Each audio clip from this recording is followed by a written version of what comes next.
The Atacama Desert stretched out like a burnt memory, silent and unforgiving.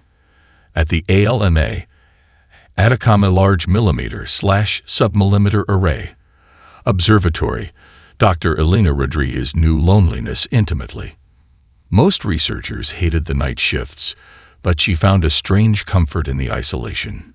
Just her, the massive radio telescopes, and the infinite darkness beyond.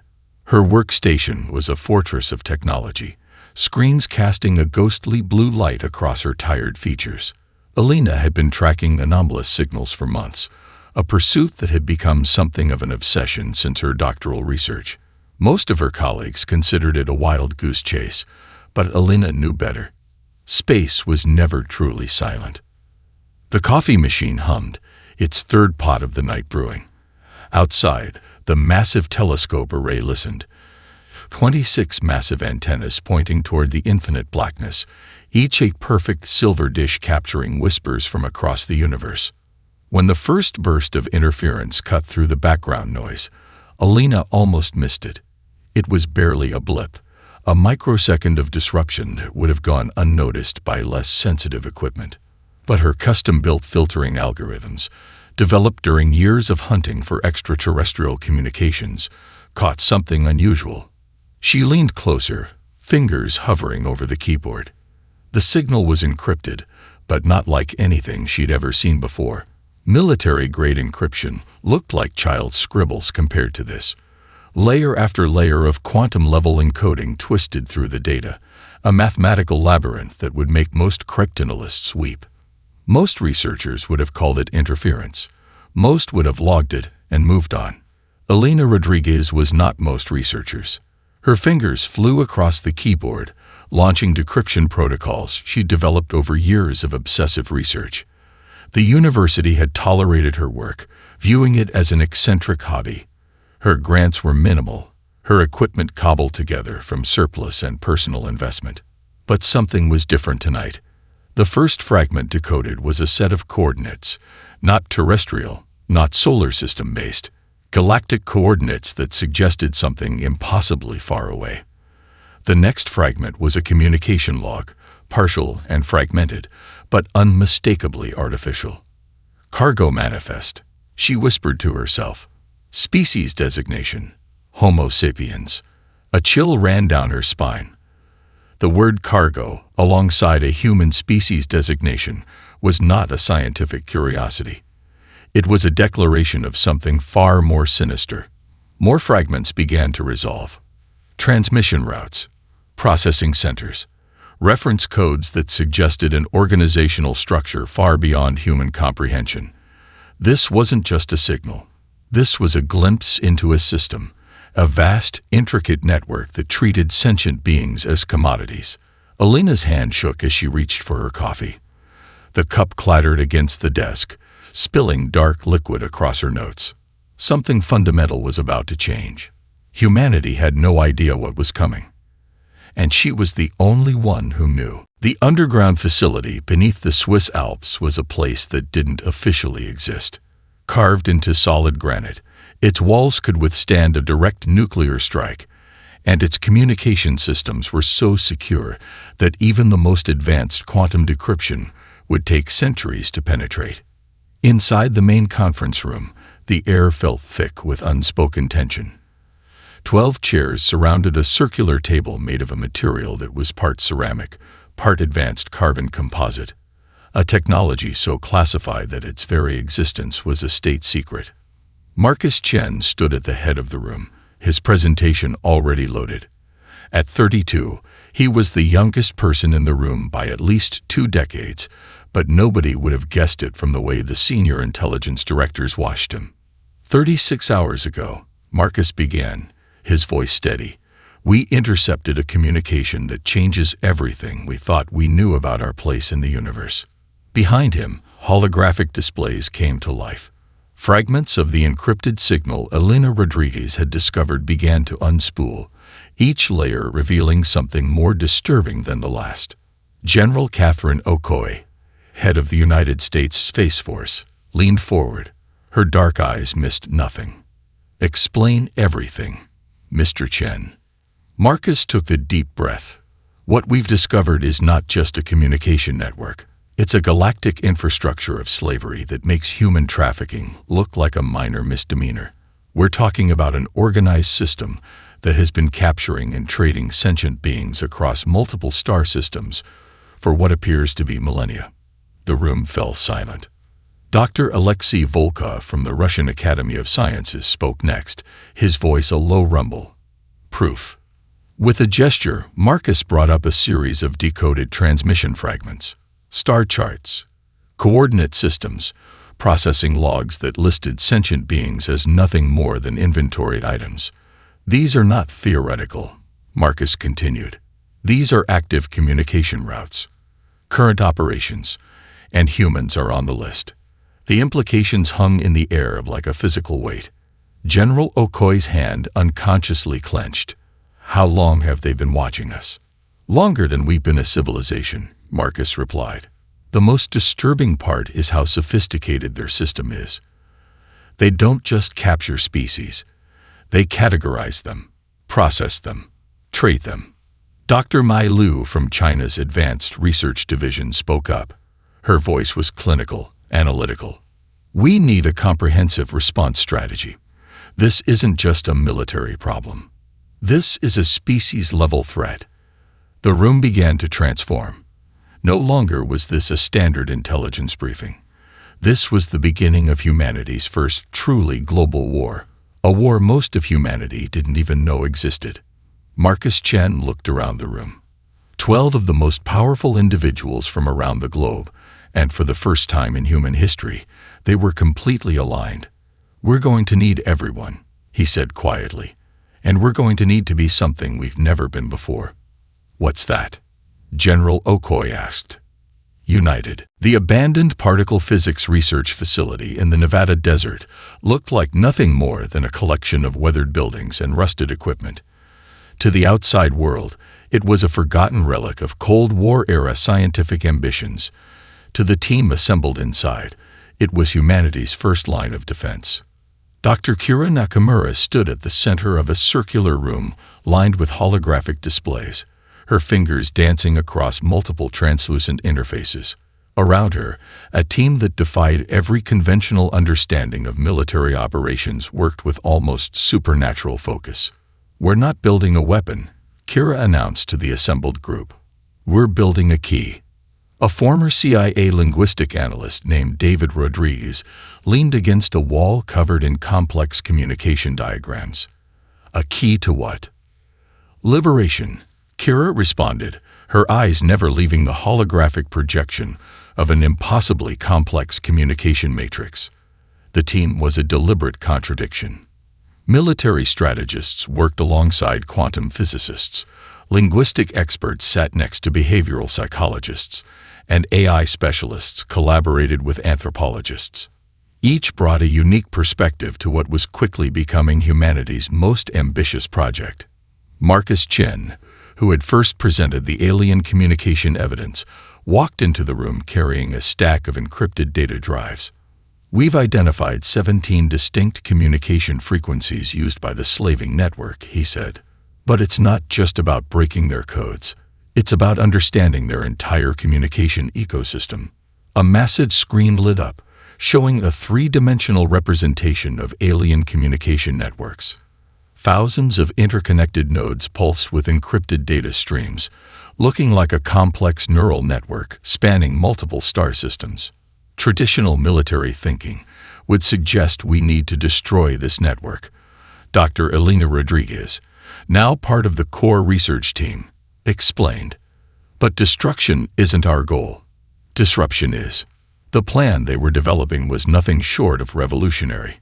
Instead of a direct assault, they were creating what they called the Trojan Network, a communication infrastructure designed to infiltrate, understand, and ultimately liberate.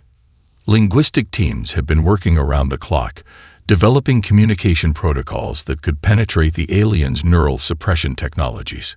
Quantum encryption experts were creating viruses that weren't just lines of code, but complex mathematical constructs that could adapt and evolve. We're not just fighting, Kira said, zooming in on a particularly complex section of the communication network.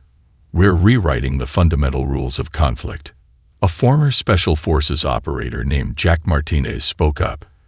His background was in psychological warfare, but he looked more like a university professor than a soldier. "Every communication we send will be a weapon. Every transmission a potential liberation key." The room hummed with a mixture of technological equipment and human determination. Outside, the desert stretched endlessly, a perfect metaphor for the vast, unknown battlefield they were preparing to enter. They'd been treating sentient beings as commodities for millennia, Marcus said quietly. "We're going to show them what happens when those commodities learn to fight back." Kira looked around the room, at the most unlikely group of warriors humanity had ever assembled. "We're ready," she said.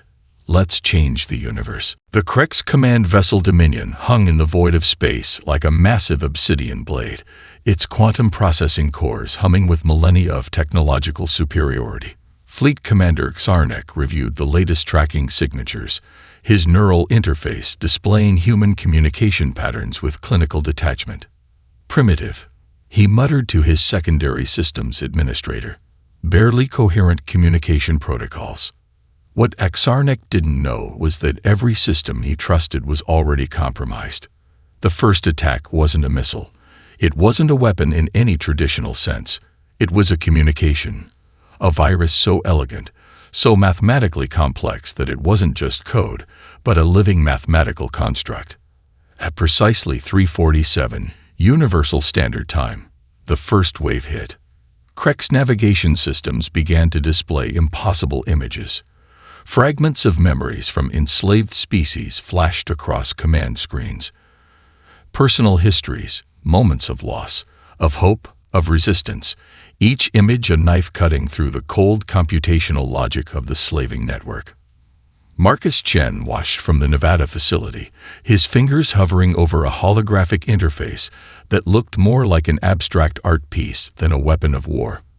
"Penetration protocol initiated," he whispered. The virus wasn't just breaking through firewalls, it was rewriting them. Krex communication nodes began to twist. Navigation systems became labyrinths. What had been a straightforward tracking network transformed into a psychological minefield. Each attempt to process human signals resulted in cascading system failures that defied computational logic. On the Dominion's bridge, Commander Xarnek watched in growing horror as his most sophisticated tracking systems began to malfunction. Images of enslaved species began to replace operational data. Memories became weapons. History became a form of digital resistance. "Impossible," Xarnek muttered, his neural interface starting to fragment.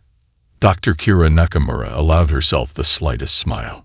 "Not impossible," she said to her team. "Just human." The attack was multidimensional. Linguistic teams had developed communication protocols that were more than just language. They were cognitive viruses.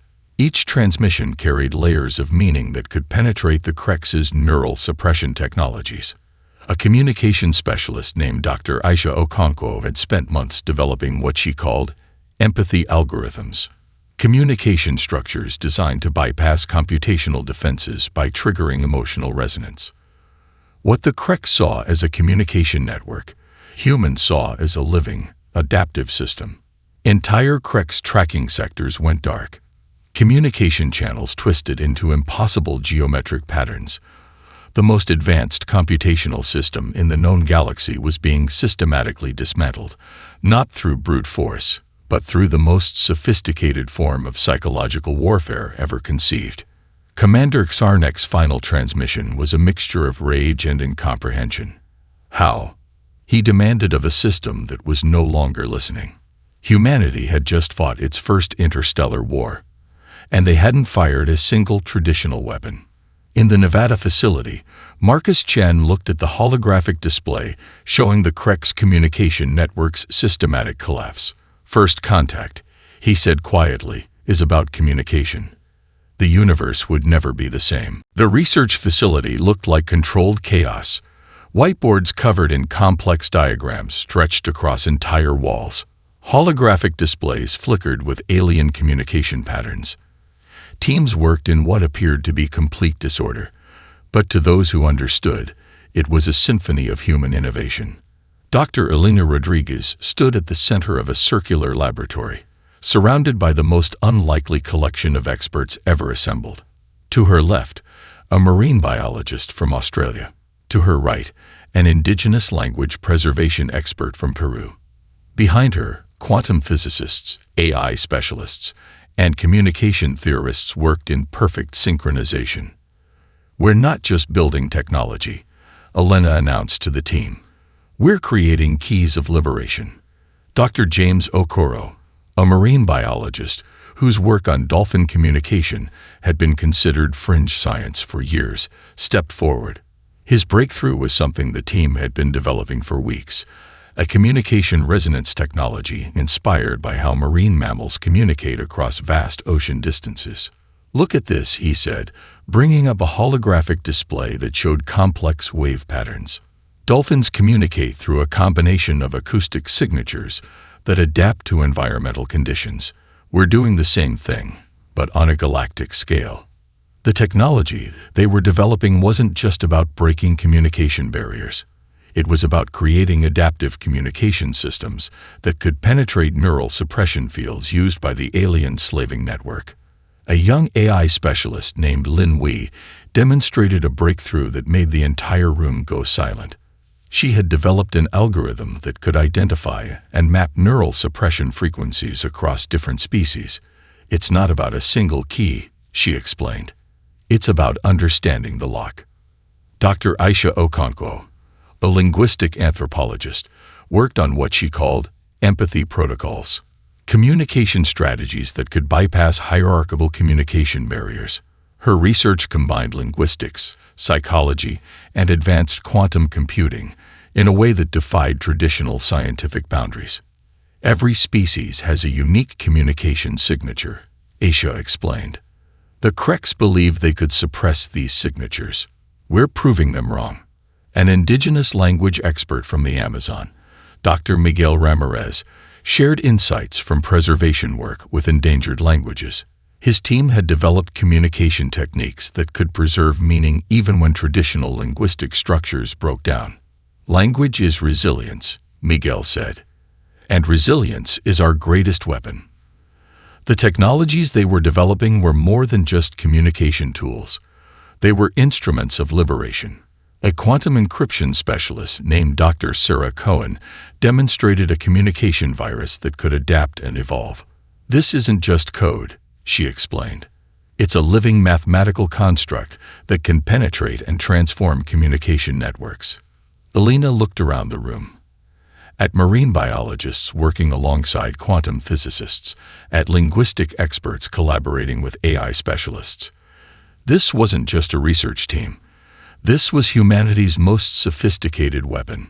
"We're going to show the universe," she said quietly, "that communication is the most powerful technology of all." Outside the facility, the desert stretched endlessly, a perfect metaphor for the vast, unknown battlefield they were preparing to transform. Humanity was building something unprecedented. Not just a technology, not just a weapon. A key to liberation. The first liberated species emerged from the quantum communication network like a ghost, a silicon-based civilization from the Proxima Centauri cluster that humanity had never encountered before. Their transmission was a mixture of mathematical precision and raw emotional liberation. "We are awake," the first message read. "We are free." In the Nevada research facility, Dr. Elena Rodriguez watched the transmission with tears in her eyes. This was more than a successful communication.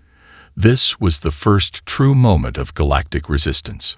Marcus Chen's fingers flew across the holographic interface, analyzing the transmission.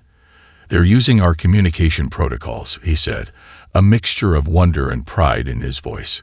"Completely adapted and transformed." The silicon-based civilization wasn't just communicating. They were sharing everything. Their history of enslavement, the technologies used to suppress them, the intricate network of control the Kreks had maintained for millennia. Dr. Kira Nakamura brought up a three-dimensional galactic map. Nodes of communication began to light up, each one representing a species that was breaking free. What had started as a human initiative was transforming into a true galactic liberation movement. An aquatic telepathic species from a distant water world was the next to join the network. Their communication was unlike anything humans had ever encountered. A complex language that existed simultaneously in multiple dimensions. They shared technologies for penetrating neural suppression fields that made human innovations look primitive by comparison. "We are not alone," Dr. Aisha Okonkwo whispered, watching the communication patterns emerge. The resistance was self-organizing. Each liberated species became a node in an expanding network of communication and resistance. A crystalline intelligence from a neutron star's outer regions contributed advanced computational strategies. A gas-based collective from a hydrogen-rich planetary system shared insights into molecular communication that defied traditional understanding. General Catherine Okoye watched the developing situation with a strategic eye. "This isn't just a resistance," she said. "This is a complete reimagining of galactic civilization." The Kreks had spent millennia believing they could control information. They had built a system so complex, so layered, that no single species could challenge it. They never anticipated that the very tools of control could become instruments of liberation. Human communication protocols, developed through an unprecedented collaboration of disciplines, became the backbone of this resistance. But it was more than technology. It was a philosophy of liberation. Each transmission carried more than information. It carried hope. A young researcher named Aria Chen, no relation to Marcus, noticed something extraordinary happening. The communication network was developing its own form of intelligence. It wasn't just a collection of transmissions. It was becoming a living system of collective resistance. "They're teaching each other," she said, her voice a mixture of scientific precision and pure wonder. "Every species is contributing. Every communication is a weapon." In the vast darkness of space, something unprecedented was happening. A galactic civilization was being reborn. Not through conquest, but through communication. Humanity had started something that would change everything. The Kreks Central Processing Nexus was supposed to be impenetrable, a massive computational structure spanning 3 interconnected star systems. It was the heart of their galactic slaving infrastructure. Trillions of computational units worked in perfect synchronization, processing sentient beings as if they were nothing more than raw materials. Fleet Commander Vornak watched the first signs of system failure with a mixture of disbelief and mounting terror. It began subtly. Communication nodes started to flicker. Tracking systems developed impossible geometries. What had been a perfectly ordered system of control began to twist, to fragment, to become something entirely unexpected. The first major breach came from an unexpected source. A species the Kreks had categorized as Class 7 Minimal Intelligence, a designation that meant they were considered little more than biological processing units, had somehow developed a communication vector that penetrated the entire network. "Impossible," Vornak muttered, his neural interfaces beginning to destabilize. But it was happening. Each liberated species contributed something unique. The silicon-based civilization from Proxima Centauri provided computational disruption algorithms. The aquatic telepathic species shared molecular communication techniques that made traditional encryption look like child's play. A crystalline intelligence contributed quantum entanglement communication protocols that could pass through neural suppression fields as if they were transparent. In the Nevada Research Facility, Dr. Elena Rodriguez watched the systematic collapse with a mixture of scientific fascination and profound emotion. "It's not just a defeat," she told Marcus Chen. "It's a complete reimagining of systemic control." The Kreks had built their civilization on a fundamental assumption: that information could be controlled, that sentient beings could be reduced to commodities. Humanity had proven that assumption catastrophically wrong. Entire processing sectors went dark. Communication networks twisted into impossible mathematical constructs. The most advanced computational system in the known galaxy was being systematically dismantled from within. Vornak's final transmission was a mixture of rage, incomprehension, and something almost like respect. How? He demanded of a system that was no longer listening. The answer was both simple and profound. Collective liberation was more powerful than systemic control. Human communication protocols, developed through an unprecedented collaboration of disciplines, had become the backbone of this resistance. But it was more than technology. It was a philosophy of freedom that no computational system could fully comprehend. General Catherine Okoye watched the developing situation with a strategic eye. "This isn't just a military victory," she said quietly. "This is a fundamental transformation of how intelligence can resist oppression." In the vast darkness of space, the Crex Imperium, a civilization that had maintained control through systematic oppression for millennia, began to collapse. Not with a traditional battle, not with weapons, but with communication, with hope, with the collective will of beings who refused to be controlled. 10 years after the collapse of the Crex Imperium, the galaxy looked nothing like it had before. The United Species Council convened on a space station that was itself a testament to collective imagination.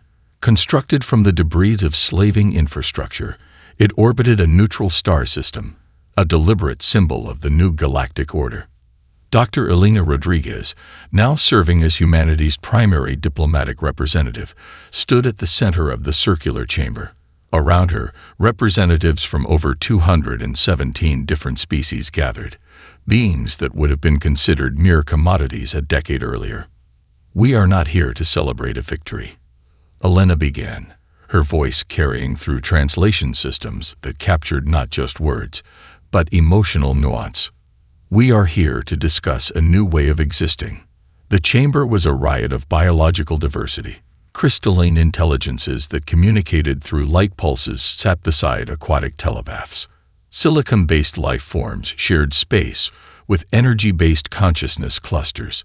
Each species bore the marks of their liberation, but more importantly, they bore the promise of collective potential. Marcus Chen, now heading the Galactic Communication Research Institute, presented the latest findings. The communication network they had developed had become something far more than a technological marvel. It was a living system of collective intelligence, continuously evolving, continuously learning. "What we discovered," Marcus explained, "is that oppression is fundamentally a failure of communication. Liberation is not about defeating an enemy. It's about understanding." The representatives listened, some through auditory mechanisms, some through electromagnetic resonance, some through quantum entanglement communication protocols, but all understood. General Catherine Okoye, now leading the United Species Defense Coordination, outlined a radical new approach to collective security.